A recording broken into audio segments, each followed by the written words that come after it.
Good evening everyone.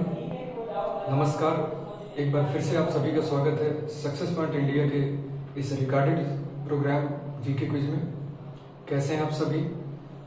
उम्मीद करता हूं कि आप सभी बेहतर होंगे, बढ़िया होंगे और अच्छी तरीके से अपनी पठन व्यवस्था को सुचारू रूप से संचालित किए होंगे। प्यारे अभ्यर्थियों, परीक्षाओं का ये दौर है और यदि इस परीक्षाओं के दौर में यदि थोड़ा सा कुछ राहत भरी अगर कुछ मटेरियल या कुछ पठोपाठन से संबंधित सामग्री मिलती है, वो हमारे लिए बहुत कारगर साबित होती है।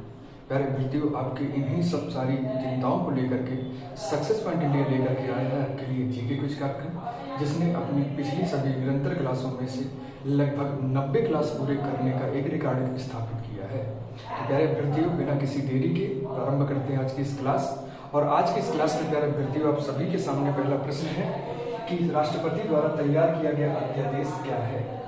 राष्ट्रपति द्वारा तैयार किया गया अध्यादेश क्या है? देखिए, आरपीएफ कांस्टेबल 2019 में पूछा गया था। इसे मंत्रिपरिषद की सलाह पर आधारित होता है, या राष्ट्रपति की विवेकाधीन शक्तियां हैं, या राष्ट्रपति की विधायी शक्तियां हैं, या राष्ट्रपति की न्यायिक शक्तियां हैं। और प्यारे अभ्यर्थियों, बात करें सही उत्तर की, तो देखिए सबसे पहले बात करें तो भारत के संविधान का जो अनुच्छेद 123 है, भारत के संविधान का अनुच्छेद 123 राष्ट्रपति को अति आवश्यक परिस्थितियों में, जब संसद के दोनों सदनों के सत्र न चल रहे हों, संसद के दोनों सदनों के सत्र जो है तो ठप्प पड़े हों, ऐसी स्थिति में भारतीय संविधान का अनुच्छेद 123 राष्ट्रपति को अध्यादेश जारी करने की, कुछ कानून बनाने की शक्तियां प्रदान करता है प्यारे अभ्यर्थियों। और ये होता क्या प्यारे अभ्यर्थियों? तो ये होता है आपके मंत्रिपरिषद की सलाह पर आधारित। अब प्यारे अभ्यर्थियों, बात करें तो मंत्रिपरिषद की सलाह पर कैसे आधारित होता है? क्योंकि आपने अभी सुना कि राष्ट्रपति अनुच्छेद 123 के तहत राष्ट्रपति को यह शक्ति प्राप्त है कि जब संसद के दोनों सत्र ठप्प पड़े हों तो राष्ट्रपति को यह आदेश है कि वह अध्यादेश जारी करने की, कुछ कानून बनाने की शक्तियां प्रदान करता है प्यारे अभ्यर्थियों। अब इसको शक्तियां प्रदान करने के लिए ये अवसर प्रदान करती है सरकार, ठीक है। और सरकार द्वारा अगर इसे राष्ट्रपति को अगर ये आदेश दिया जाता है, अध्यादेश जारी करने की कुछ शक्तियां प्रदान की जाती हैं प्यारे अभ्यर्थियों, तो हम बात कह सकते हैं कि चूंकि यह पूरा सब कार्यक्रम मंत्रिपरिषद की सलाह पर आधारित होता है। क्लियर हुआ?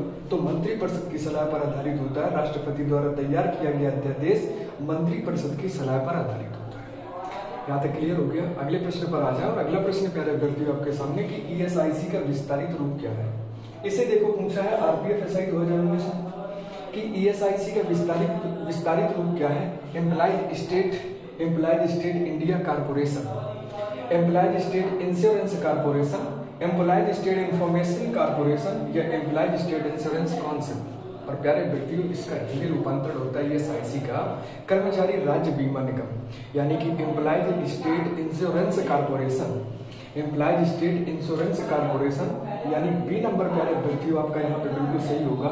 एम्प्लॉयज स्टेट इंश्योरेंस कारपोरेशन यानी कि कर्मचारी राज्य बीमा निगम, जिसका प्यारे व्यक्तियों उद्घाटन 24 फरवरी 1992 में कानपुर में उस समय के तत्कालीन प्रधानमंत्री पंडित जवाहरलाल नेहरू द्वारा किया गया था। चूंकि ये जो संस्था है, ये भारतीय कर्मचारियों के लिए बीमा धनराशि का प्रबंधन करती है। ईएसआईसी कर्मचारी राज्य बीमा निगम। यहाँ तक क्लियर हुआ? अगले प्रश्न पर आ जाओ। और अगला प्रश्न प्यारे व्यक्तियों कि महात्मा गांधी ने अखिल भारतीय हरिजन सेवक संघ की स्थापना कब की थी? ठीक है। अब बात करें प्यारे अभ्यर्थियों 1920, 1928, 1932 या फिर 1936। और बात करें देखिए सही उत्तर की, तो सही उत्तर होगा आपका यहाँ पे आपका 1932 में। महात्मा गांधी ने अखिल भारतीय हरिजन सेवक संघ की स्थापना कब की थी? तो आप कहेंगे कि सर 1932 में की थी। पहले इस संगठन का नाम प्यारे अभ्यर्थियों अस्पृश्यता निवारण संघ रखा गया था। बाद में 1933 में महात्मा गांधी द्वारा इसका नाम बदला गया और हरिजन सेवक संघ कर दिया गया। इस हरिजन सेवक संघ के प्यारे व्यक्ति जो प्रथम अध्यक्ष थे तो घनश्याम दास बिड़ला, जिन्हें हम जीडी बिड़ला के नाम से जानते हैं। और इसके प्रथम जो सचिव थे प्यारे व्यक्ति तो वो थे आपके अमृतलाल विठल दास ठक्कर। ये इस निवारण संघ के यानी कि हरिजन सेवक संघ के क्या थे? प्रथम सचिव थे। ठीक है, और प्रथम अध्यक्ष आपके घनश्याम दास बिडला थे।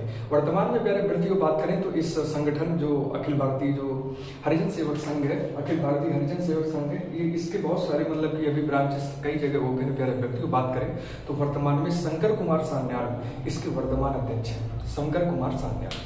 क्लियर हो गया। चलिए अगले प्रश्न पर आते हैं प्यारे अभ्यर्थियों। और अगली बात करें तो देखिए दक्षिण गंगोत्री क्या है?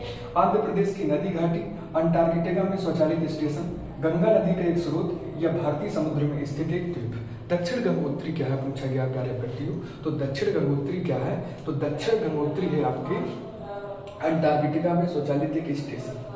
अंटार्कटिका में स्वचालित एक स्टेशन है प्यारे अभ्यर्थियों, जिसे हम दक्षिण गंगोत्री के नाम से जानते हैं। भारतीय अंटार्कटिक कार्यक्रम के तहत 1984 में अंटार्कटिका में स्थापित दक्षिण गंगोत्री प्यारे अभ्यर्थियों एक स्वचालित स्टेशन है। 1990 में प्यारे अभ्यर्थियों दक्षिण गंगोत्री का स्थान मैत्री अनुसंधान केंद्र ने ले लिया। इसके बाद देखा गया है कि वर्ष 2012 में भारती नामक एक अनुसंधान केंद्र भी स्थापित किया गया था। और वर्तमान में अंटार्कटिका में आपके मैत्री और भारती दोनों केंद्र क्या है? कार्यरत है। ठीक है, ये दोनों केंद्र क्या कर रहे हैं? कार्य कर रहे हैं। ठीक है, अगले प्रश्न पर आ जाओ। अगला प्रश्न है कि बैंक दर का अर्थ क्या है?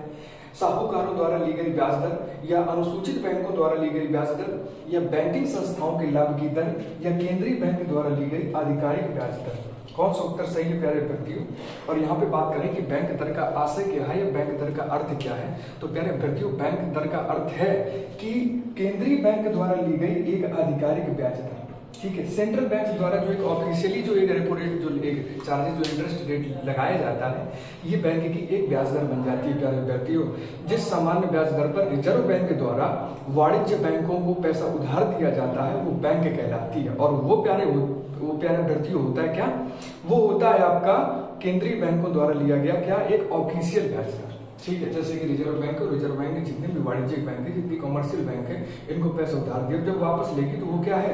वो इंटरेस्ट रेट के साथ लेगी, तो वही इंटरेस्ट रेट माना जाता है और उसी को हम कहते हैं क्या? बैंक दर के नाम से जानते हैं। यहाँ तक क्लियर हुआ?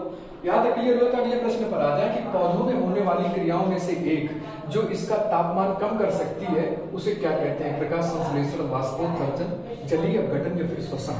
और प्यारे अभ्यर्थियों यहाँ पे सही उत्तर की बात करेंगे तो देखिए पौधे अपना टेम्परेचर जब कम किया करते हैं तो एक क्रिया हुआ करती है जिसे प्यारे अभ्यर्थियों हम वाष्पोत्सर्जन के नाम से जानते हैं। वाष्पोत्सर्जन, इस क्रिया के द्वारा क्या होता है कि पौधे तापमान वृद्धि पर क्या करते हैं? नियंत्रण स्थापित करते हैं। ठीक है, अगर टेम्परेचर बढ़ रहा है तो इस क्रिया को करेंगे, वाष्पोत्सर्जन करते हैं पौधे, तो क्या करेंगे कि बढ़ते हुए टेम्परेचर को क्या करेंगे? कंट्रोल करेंगे, नियंत्रण में करेंगे। बात करें तो देखिए पौधे के वायवीय भागों से क्या होता है कि जल का वाष्प के रूप में वाष्पीकृत करने की प्रक्रिया को वाष्पोत्सर्जन कहा जाता है। कहने का अभिप्राय यह है कि पौधे के जो वायवीय भाग है वहां से क्या है कि जल जो है ना, जल वाष्प के रूप में वाष्पीकृत हुआ करता है पौधों द्वारा। इस पूरी प्रक्रिया को प्यारे अभ्यर्थियों वाष्पोत्सर्जन कहते हैं। इस प्रक्रिया के माध्यम से पौधे बढ़ रहे टेम्परेचर को क्या कर रहे होते हैं? अपने बढ़ रहे टेम्परेचर को, तापमान को क्या करते हैं? नियंत्रण करते हैं, नियंत्रण स्थापित करते हैं। क्लियर हो गया? अगले प्रश्न पर आएंगे और अगला प्रश्न प्यारे अभ्यर्थियों कि विश्व रेड क्रॉस दिवस कब मनाया जाता है? एनटीपीसी 2021 में पूछा गया। 18 जुलाई, 8 जुलाई, 15 जून या फिर 8 मई। और बात करें प्यारे अभ्यर्थियों तो ये एक अंतर्राष्ट्रीय एक दिवस है प्यारे अभ्यर्थियों, जिसे हम हेनरी ड्यूनेंट के जन्म उत्सव के तौर पर मनाते हैं प्यारे अभ्यर्थियों। तो यहाँ पे सही उत्तर की बात करेंगे तो जो विश्व रेड क्रॉस दिवस है ये हम मनाते हैं, डी ऑप्शन आपका सही होगा, 8 मई को मनाते हैं। प्रतिवर्ष 8 मई को मनाते हैं प्यारे अभ्यर्थियों यह जो दिवस है। तो रेड क्रॉस के जो जनक है आपके हेनरी ड्यूनेंट, आपने नाम सुना होगा। हेनरी ड्यूनेंट के जन्मोत्सव को चिन्हित करता है। ठीक है, हेनरी ड्यूनेंट जिन्होंने स्थापना की बाद में रेड क्रॉस की, उनका जन्म हुआ था 8 मई को। यह दिवस अंतर्राष्ट्रीय रेड क्रॉस और रेड क्रिसेंट आंदोलनों के सिद्धांतों को रेखांकित करता है प्यारे अभ्यर्थियों। बात करें रेड क्रॉस की तो रेड क्रॉस का जो मुख्यालय है वो आपका जिनेवा में स्थित है। साथ ही साथ इसमें इसे लगभग 3 बार नोबेल शांति पुरस्कार मिला है। पहली बार मिला था 1917 में, दूसरी बार मिला 1944 में और तीसरी बार मिला था प्यारे अभ्यर्थियों 1963 में। तो हम कह सकते हैं कि रेड क्रॉस को 3 बार लगातार नोबेल शांति पुरस्कार मिल चुका है। क्लियर हुआ? अगले प्रश्न पर आ जाइए और अगला प्रश्न है कि राज्य की नीति निर्देशक तत्वों का किस अनुच्छेद में अंतर्राष्ट्रीय शांति और सुरक्षा के प्रावधान से संबंधित है? ठीक है, कहने का मतलब है कि जो डीपीएसपी है, डीपीएसपी का कौन सा आर्टिकल है जो अंतर्राष्ट्रीय शांति और सुरक्षा के प्रावधान से संबंधित है प्यारे अभ्यर्थियों? और बात करें तो ये है आपका अनुच्छेद 51, बिल्कुल सही होगा आपका। ठीक है, आपने देखा होगा कि भारतीय संविधान के भाग 4 भारतीय संविधान के भाग 4 में अनुच्छेद 36 से लेकर के 51 तक राज्य के नीति निर्देशक तत्व दिए गए हैं। बात करें प्यारे अभ्यर्थियों, तो जो आपका अनुच्छेद 51 है, अनुच्छेद 51 घोषणा करता है कि राज्य अंतरराष्ट्रीय शांति और सुरक्षा स्थापित करने का प्रयास करेगा तथा इसके लिए विभिन्न प्रकारों के विवादों का निपटारा भी करने के लिए एक विशेष कदम उठाएगा। ठीक है, हमें अंतरराष्ट्रीय स्तर पर क्या है कि राज्य को क्या करना है, शांति समझौता करना है, शांति प्रयास कर रहे हैं, किसी प्रकार का कोई ऐसा काम नहीं करना, ऐसा जोखिमकार भरा ऐसे कार्य प्रणाली नहीं कर उठानी है जिससे क्या हो कि राष्ट्रीय शांति खतरे में आ जाए। क्लियर? तो ये प्रावधान करता है आपके डीपीएसपी का आर्टिकल 51। नरसिंह भगवान की सबसे ऊंची शैलोत्कीर्ण प्रतिमा कहाँ पाई गई है? चांदपुर, दुधई, देवगढ़ या फिर चंदेरी। बात करें प्यारे अभ्यर्थियों, तो नरसिंह भगवान की जो शैलोत्कीर्ण का सीधा सा अर्थ होता है कि शैल पर उत्कीर्ण, यानी पत्थर पर मतलब की बनाई गई, पत्थर पर उकेरी गई है ना। शैलोत्कीर्ण जो मूर्ति है सबसे ऊंची नरसिंह भगवान की, वो कहाँ पर स्थित है प्यारे अभ्यर्थियों? तो उत्तर प्रदेश के ललितपुर जनपद में एक गांव पड़ता है जिसे हम दुधई के नाम से जानते हैं। दुधई में स्थित है नरसिंह भगवान की प्रतिमा, जो कि सबसे ऊंची प्रतिमा है। इसकी अगर ऊंचाई की बात करें प्यारे अभ्यर्थियों, तो लगभग 35 फीट ऊंची प्रतिमा है। इस प्रतिमा के सिर की बात करें तो इस प्रतिमा का सिर शेर की तरह है और बाकी का पूरा जो शरीर है वो एक मानव आकार का है प्यारे अभ्यर्थियों। ठीक है, जो कि हिरण्यकश्यप का क्या कर रहे हैं, वध करते हुए दिखाया गया है शैल पर, यानी कि पत्थर की चट्टानों पर उकेरा गया प्यारे अभ्यर्थियों। बात करें तो यहाँ पे दुधई गांव में साथ ही साथ इस नरसिंह भगवान की प्रतिमा के साथ साथ गुप्त वंशीय कुछ मंदिर भी पाए गए हैं, गुप्त वंशीय कुछ मूर्तियों के स्रोत और साक्ष्य भी पाए गए हैं। क्लियर हुआ? अगले प्रश्न पर आ जाओ। अगला प्रश्न है कि हाल ही में कौन सी राज्य सरकार अफगानिस्तान, पाकिस्तान और बांग्लादेश से आए अल्पसंख्यक शरणार्थियों को भारतीय नागरिकता देने के लिए विशेष शिविर का आयोजन कर रही है? गुजरात, राजस्थान, महाराष्ट्र या फिर कर्नाटक। और सही उत्तर की बात करें प्यारे अभ्यर्थियों, तो सही उत्तर होगा आपका राजस्थान। ठीक है, यानी राजस्थान सरकार क्या कर रही है कि अफगानिस्तान, पाकिस्तान और आपके बांग्लादेश से आए हुए जो अल्पसंख्यक शरणार्थी हैं उनको भारतीय सिटीजनशिप देने के लिए एक विशेष शिविर का आयोजन कर रही है प्यारे अभ्यर्थियों। बात करें तो जो सरलीकृत जो नियम है वो जिला कलेक्टरों को नागरिकता प्रमाण पत्र जारी करने का अधिकार देते हैं। बात करें यहाँ पे प्यारे अभ्यर्थियों, तो 2016 से लेकर के 2024 तक लगभग 2329 यानी 2329 लोगों को, 329 शरणार्थियों को नागरिकता मिली है, जबकि 1566 शरणार्थियों की जो नागरिकता प्रमाण पत्र है वो अभी लंबित है।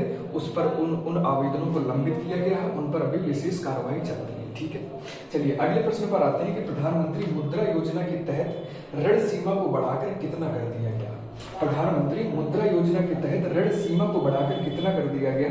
12 लाख, 15 लाख, 20 लाख या फिर 22 लाख। और प्यारे अभ्यर्थियों बात करें तो सही उत्तर है आपका क्या? 20 लाख बढ़ाकर के कर दिया गया। प्यारे अभ्यर्थियों आपने पढ़ा होगा कि प्रधानमंत्री मुद्रा योजना प्यारे अभ्यर्थियों जिसमें 3 स्टेज पर लोन मिलता है। सबसे छोटी आपकी शिशु स्टेज होती है, फिर आपकी तरुण स्टेज होती है, फिर आपकी होती है किशोर। तो सबसे पहले शिशु, फिर तरुण और फिर किशोर प्यारे अभ्यर्थियों। तो इनमें अगर बात करें तो इसका स्क्रीनशॉट लीजिएगा आप लोग प्यारे अभ्यर्थियों।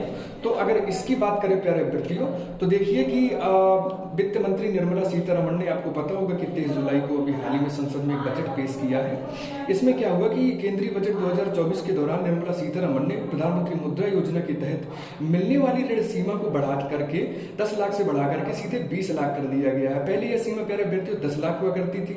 यह सुविधा उनके लिए है जिन्होंने तरुण श्रेणी के तहत मतलब कि ऋण लिया है और उसे सफलतापूर्वक उसका लाभ उठाया और सफलतापूर्वक उसे पे भी किया है। ठीक है, तो अगली बार उन्हें क्या है कि किशोर जो स्टेज है उसके लिए प्यारे अभ्यर्थियों कम से कम 20 लाख सीमा बढ़ा दी गई है, तो इस लोन का लाभ उठा सकते हैं। ठीक है प्यारे अभ्यर्थियों, तो ये था देखिए आज का कार्यक्रम, आज का जीके कुछ कार्यक्रम कैसा लगा आप सभी को? ठीक है, आपके फीडबैक आमंत्रित है प्यारे अभ्यर्थियों। बाकी मिलते हैं आपसे कल इसी क्लास में इसी समय पर ऐसे ही विशेष प्रश्नों के साथ जो कि प्रीवियस क्वेश्चन पूछे गए प्यारे अभ्यर्थियों। तब तक के लिए अपना ख्याल रखिएगा, पढ़ते रहिए आराम से। मिलते हैं आपसे कल। ठीक है, नमस्कार, धन्यवाद, जय हिंद, शुभ रात्रि।